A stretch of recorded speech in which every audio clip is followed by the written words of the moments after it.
we can't have like a big organization mindset. I've always believed in having a flat organization. So even though we're not a startup, we encourage a startup mindset. So we're looking to triage resources whenever there's an opportunity and fail, but fail fast and fail forward.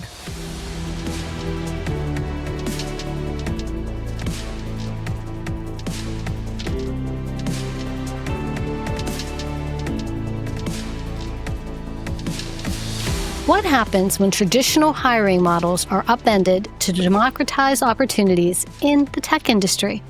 Well, welcome to the Care to Lead podcast. I'm your host, Cynthia Corsetti, and today we're going to find out. Because today we have the pleasure of speaking with John Akkara, founder and CEO of Smoothstack. John's journey to CEO is truly inspiring. He immigrated to the U.S. at 17 with minimal resources, and he earned a Division I tennis scholarship and eventually established a company dedicated to creating impactful opportunities in the IT industry. His mission centers on breaking down barriers so that merit, hard work, and potential, not background, determine success. And that's a really hot topic right now. So welcome, John. I'm so happy to have you here. Thanks, Cynthia. Thanks for having me over. So your personal journey is truly remarkable. How have your early experiences shaped your vision for Smoothstack? So, I grew up with very limited resources. My parents were missionaries and we lived in third world countries. So the first time I'd ever been in a first world country was when I came to the US. So it was a very different life. And I grew up idealizing and I didn't have a lot of mentors. So I used to read a lot. And I was influenced by a lot of American capitalists. It's one of the reasons why I chose to come to the US. I used to read books by Sam Walton, Andrew Carnegie, Vanderbilt. And so when I came here, I truly believed that America to be the land of opportunity. And it played out for me. But over the course of my life, one of the things I realized is a lot of people today don't have access to the opportunities that many of us take for granted. And one of the things I wanted to do was further the best talent that we have in our country purely on the basis of merit. And that's what we do at Smoothstack. So tell me more about the process of Smoothstack. I was on your website and looking at, so when someone hires through Smoothstack, they're getting someone who's like 2 years experience because you make sure.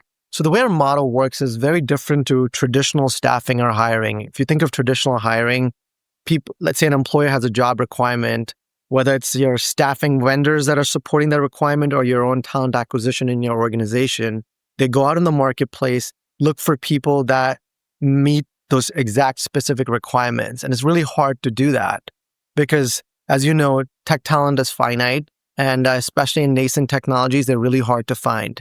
Now, what we're doing with Smoothstack is the exact opposite. We partner with companies, understand whatever their technology needs are going to be in the future at scale. And on the flip side, we go out in the marketplace, identify people purely on the basis of merit and folks that showcase high levels of aptitude and baseline skills. We then hire those individuals, take the risk of hiring them, investing in them by training them in the exact tech stack that our employer partners are looking for, and over a period of 3 to 4 months, build a skill set and a workforce that wasn't previously available in the market. And by doing that, it's almost like getting a tailor-fit suit and rather than going to the go to a market and just getting a suit from the mall. That's awesome. So when the employee then is finished through your training and goes to work for the organization, do they become the employee of the organization or do they remain like an agency employee of yours? So they're our employees from the very beginning. Once we hire them, they become our employees. We have an apprenticeship model. We're actually the largest tech apprenticeship in Virginia and Maryland today. And we're registered by the DOL at a national level. And I look at this as a modern apprenticeship compared to a traditional apprenticeship. Because here, when you think of apprenticeships in the past, it used to be predominantly blue collar, low paid jobs. Here, what we're doing is these are high tech jobs, highly skilled, and with opportunities for resources to make 6-figure salaries in a very short amount of time. That's awesome. And then how long am I committed? If I'm the employee and I come into work with you, how long am I committed, or how long is it like the apprenticeship before you're like ready to to move on? It's an initial 2-year commitment to work for us. And it works really well as well because we also partner with the American Council of Education, ACE. So folks that come from non-traditional backgrounds that don't have a college degree have the opportunity to get as much as 49 college credits by participating in our apprenticeship model. Oh, that's awesome. What's been the most rewarding part of doing all of this for you? I think for me personally, it's just the opportunity to change people's lives in a positive way, not just people, but also the communities where they come from. These opportunities, a lot of the folks that come to us, unfortunately, are at a stage in life where they have tried really hard to break into the tech space and unfortunately haven't had the opportunities. There's a huge disconnect if you look at the marketplace today with what employers are looking for and what college graduates or those that come from non-traditional backgrounds possess or have. In 2018, there were 49,000 computer science grads that graduated with a computer science degree. But if you look at the jobs that were listed for entry-level talent, there were 287,000 jobs, but they were all looking for 3 years of work experience. Now, how does someone who just got out of college have 3 years of industry-specific experience? It's that piece that we at Smoothstack cover by creating an environment where there's accelerated learning for individuals and creating an opportunity for them to get industry-relevant experience. So tell me a little bit more about your organizational structure. What your executive team look like and how many employees do you have? So we have today 2 main divisions. We have a federal entity and we have an enterprise division. On the federal side, we work mainly with government agencies, state and local, and large systems integrators that are performing on government contracts. Similarly, on the enterprise side, we have a similar mix there where we target Fortune 500 companies predominantly that are our partners. Okay. So as far as Smoothstack itself, the executive leadership team consists of yourself and who else? So I have a CFO, COO. We've got a head of federal. On the enterprise side, we've got a head of enterprise. We've got sales folks. We've got delivery folks, operational folks, HR, and back office, just like any other traditional organization. And they're all remote? Do they work in office? How do they work? Great question. So on the enterprise side, we are 100% remote. On the federal side, we have moved to a hybrid model. So we are three days a week in the office. Okay, that's awesome. And I know a lot of organizations have struggled going to the return to office from being remote. There's like this whole mixed bag of feelings around that. What are your thoughts? What's been most successful for you? I think for us, the hybrid model works. But if you think about it, on the enterprise side, we're still 100% remote. Mm-hmm. We have made investments to create opportunities for people to interact with because we've had rapid growth. So we, at one stage, had a situation where we had my direct reports, their direct reports, and then reports to them, all having never met because we hired so fast. Uh-huh. On the federal side, we're seeing a lot of value moving to a hybrid schedule because one, geographically, a lot of the folks are in the DC market. So it's easier for us to do that. And separately, I think there's a lot of synergy in getting people together. So wherever we have the opportunity, we've embraced it. I can relate to that because I know with what we do with executive leadership training and so coaching and so on, we do a lot of remote work. I've been remote since 2011. But we also find that there's huge impact in our 2-day, 4-day retreats where we bring the groups together and then that just informs and plays on the work we do remotely. So I'm sure it's the same for you, that those times that you are together are building that connection and building that relationship to make the remote times more valuable. Absolutely. I think it's really important for organizations to invest in their workforce. If you think about it in your adult life, the most time that you spend with anybody is predominantly your colleagues at work. You're 100% right. I obviously think companies should invest in their workforce because that's what I do for a living. But it's very true. If you don't show them what the expectations are, what the culture should be, what we're looking for, and how, if they achieve that, it's going to tie right into their personal core values as well. So they can meet their personal needs by meeting the company needs. And when you do that well, it just goes so smoothly. Absolutely. So you talked a little bit about COVID-19 and the pandemic and how it impacted some things with your organization. Let's talk a little bit more about that. Tell me more. COVID is a very difficult time for lots of organizations. We had just about started our business, and our model at that time was very different. So we would recruit nationally, and we would bring everyone to Virginia, where we had our training facilities. When COVID hit, we had about 140-ish people that had been relocated to come to Virginia and live in Virginia. So we had housing for them, corporate housing, and all of these folks used to come in on a day-to-day basis into our office. And everything we as a company embodied, including myself, I was one of those people who always believed, as a leader, you want to be first in the office, you lead by example. And the way our office was even built was to foster community and interaction for the workforce. And then with COVID, it was like a 180 turn where people wanted separation, distancing, and we had to send everyone back home, because it took us a little bit of time to create an online platform where we could have employees have accelerated learning in a complete online setup. But that was a blessing in disguise for us, because it has helped improve our reach significantly. Because previously a deterrent for folks was, hey, I've got to come all the way to Virginia to start this new job, and it's a big shift. Now we're able to touch a lot more people because of this remote structure, and even internationally. That's actually really interesting that you say that, because it touches on something really important in leadership, and that is the pivot, right?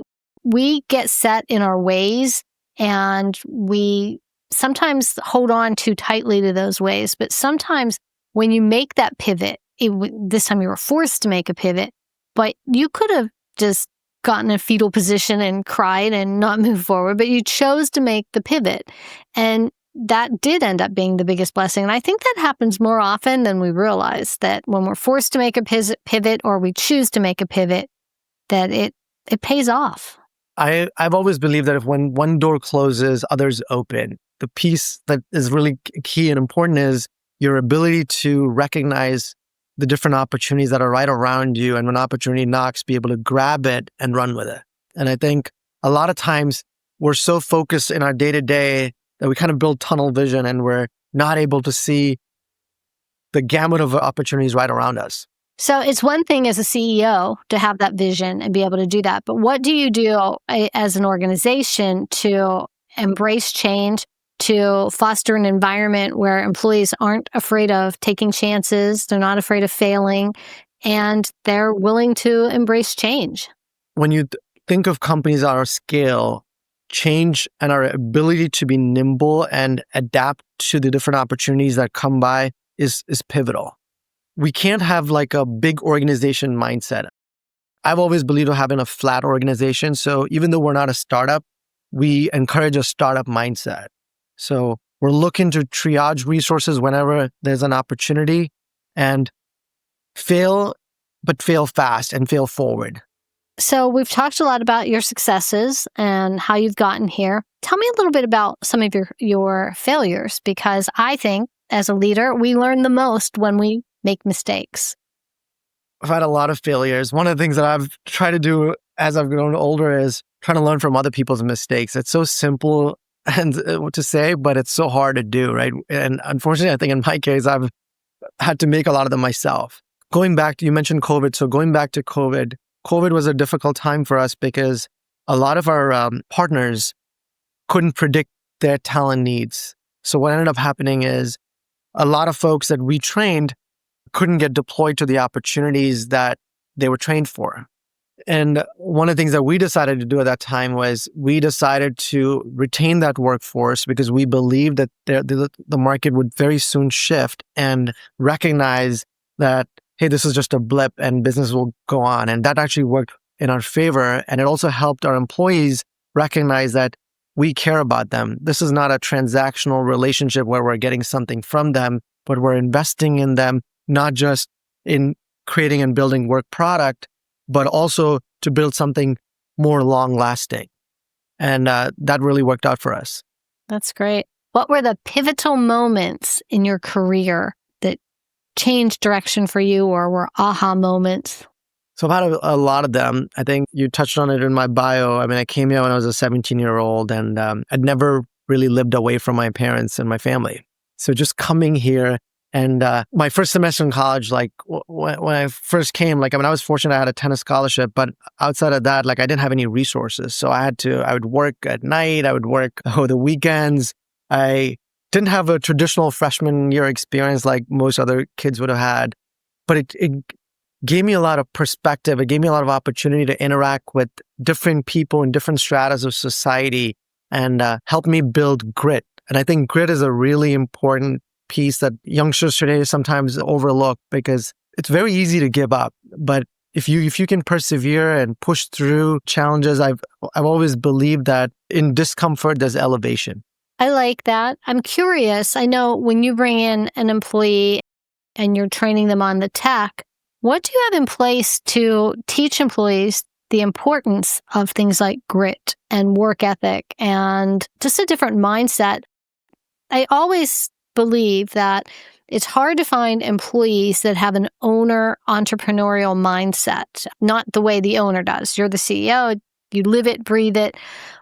But an employee, it's more difficult to find that. It can be done and it can be taught and it can be built into a culture.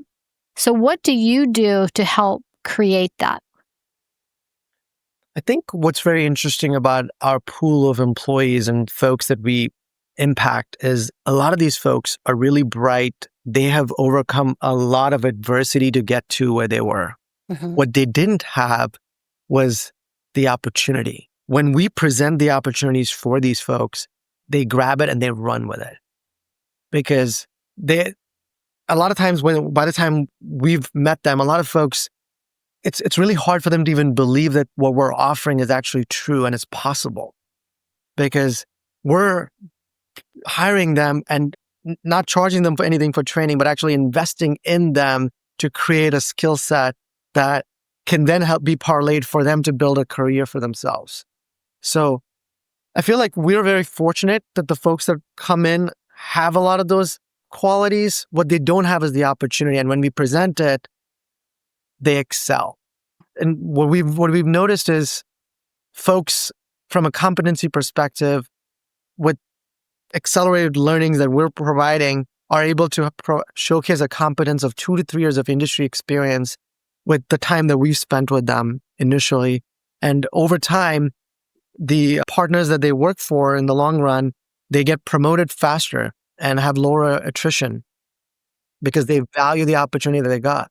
What do you see as the future for Smoothstack? That's a great question. I think there's a lot of opportunities. Specifically, we're in very exciting times. I know everyone's talking about AI, and I think AI is actually going to create a lot of opportunities in relationship to optimization, effectiveness. If you think about a lot of the developers, some of the training that we're now providing is going to help them incorporate AI into their coding. And what that would do is it would help time to productivity and actual productivity for resources. So you have now a junior resource produce code at the level of a senior developer because now they've incorporated AI into their coding and by default improve their productivity. That's awesome. Let's do a quick lightning round because our listeners want to learn a little more about you. So I want you to answer these questions with the first thing that comes to your mind. Okay. Favorite book? Oh, I like a lot of books, but I like Outliers. That's a good book. Morning or night person? I used to be a night person, but now I'm a morning person. I'm getting old. I think it comes as you just get older and it's like, it's not worth staying up late. I feel guilty if I'm like not up and at my desk by like, not guilty, but I feel like I missed opportunity. What's one word to describe your leadership style? Empowering. Okay. Favorite way to unwind?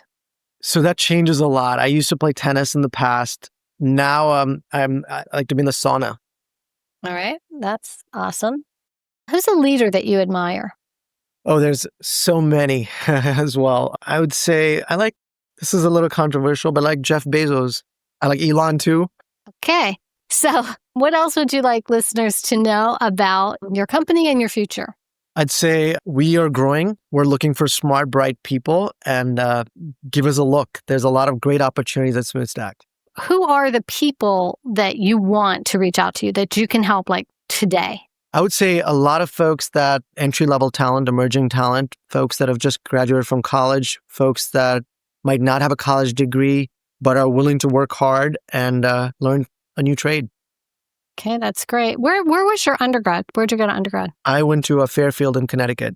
Oh, okay, awesome.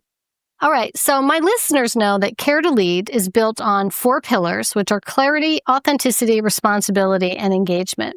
So which of those pillars resonates most with you and your company, and why? I would say caring. It's one of our key values as an organization. Care for your employees, care for your colleagues. It's something that we take very seriously. And how do you show your employees that you care? I think the example I shared during COVID, it would have been very easy for us to release all the folks that we trained, but we basically kept them. We burned through a lot of money at that time, but in the long run, it paid off. That's a perfect example, right? I think it's important for employers to think of the long game than the short. That's awesome. So how could our listeners get a hold of you? Is it best to reach out on LinkedIn? Best to just go right through your website? How would you like people to reach you? I'm very active on LinkedIn, so they can reach me there. They can email me if they need to, be on our website. I have an open door policy in the office. Okay, that's great. I want to thank you for sharing your insights and experiences with us. I find that your commitment is really commendable. I like that you're trying to create equitable opportunities and just create opportunities for people that might not otherwise have them. So that's really commendable. Thank you, Cynthia. I appreciate the time. Thank you for having me over. And to our listeners, thank you for tuning in. Remember, leaders who care to lead.